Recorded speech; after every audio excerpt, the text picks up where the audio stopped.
In time news T V کے ناظرین کو اہم اور تازہ خبر سے آگاہ کرتے چلے۔ وزیر اعظم عمران خان کی زیر صدارت پارلیمانی پارٹی کا اجلاس، ٹی ایل پی کا عدم اور پابندی برقرار رکھنے کا فیصلہ۔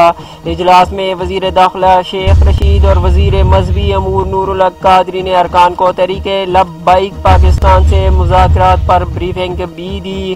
اجلاس کو بریفنگ میں بتایا گیا کہ تحریک لبیک کارکنان پر قتل کے مقدمات واپس نہیں لیے جا رہے، ایسا کہنا ہے ذرائع کا۔ اپنے ویورز کو اہم اور بڑی خبر سے آگاہ کرتے چلے۔ وزیر اعظم پاکستان عمران خان کی زیر صدارت پارلیمانی پارٹی کا اجلاس، ٹی ایل پی کا عدم اور پابندی برقرار رکھنے کا فیصلہ۔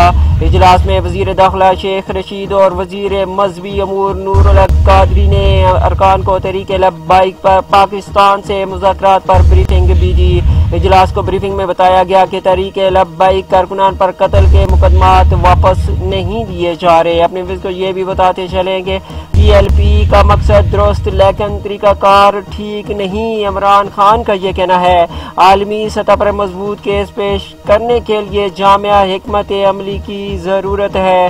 دوسری طرف شیخ رشید کا یہ کہنا تھا کہ مسجد رحمت للعالمین صلی اللہ علیہ وسلم سمیت پورے ملک سے دھرنے ختم کیے جائیں۔ ٹی ایل پی کے متعلق ایک مرتبہ پھر آپ کو بتاتے چلیں کہ وزیر اعظم عمران خان کی زیر صدارت پارلیمانی پارٹی کا اجلاس، ٹی ایل پی کا عدم اور پابندی برقرار رکھنے کا فیصلہ کیا گیا ہے۔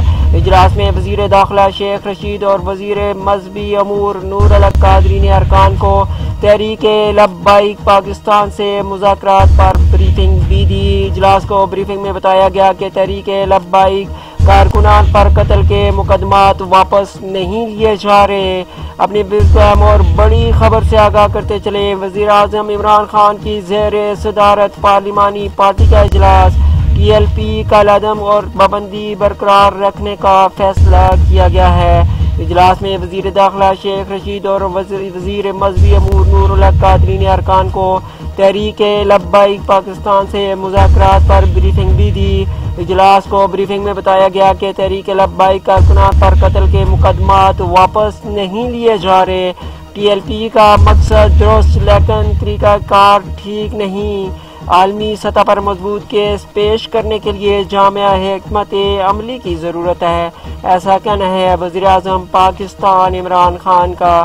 مسجد رحمت للعالمین سمیت پورے ملک سے دھرنے ختم کیے جائیں، شیخ رشید وزیر داخلہ بھی بول پڑے۔